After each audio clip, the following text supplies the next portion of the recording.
if you don't take care of yourself, you won't be there for your patients. How do you recharge? So I recharge like right now I have kids. So the kids are really actually how I recharge. I go out with them. I take them out around the city, in the park, things like that. When it was just me, I recharged by traveling. Yep. So I actually took 2 years off and traveled around the world. So that was a nice little, Nice. that really recharged my batteries in a big scale. But if it's on the weekly things, going for a walk outside, I have a dog, I walk the dog. I try to go to the gym a couple times a week.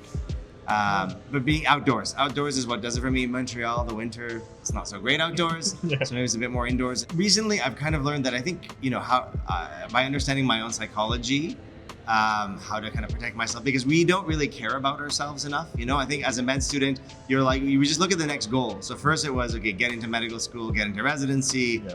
get a fellowship, get a job. But once you have a job, I didn't know what else to do. So you're just like, well, I guess I should work. And I found myself working like 6 days a week and probably getting close to burnout. So I backpedaled, a lot more time for me, a lot more time for the family. And that's what I wish I'd learned is like, no one tells you what to do when you start work. Once you're starting, you kind of arrive, but you don't know what to do.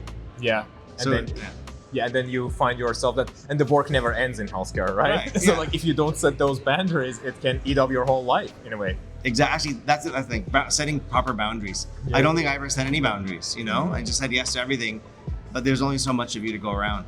I think some people think that they mix their stress with achievement, and they think like if they achieve, it might kind of help burn off the stress. That's the one thing I think I see. They just work harder. I'm like, no. You have to take care of yourself. No matter how well you do on the tests or whatever, or how many research projects you get. If you don't take care of yourself, you won't be there for your patients.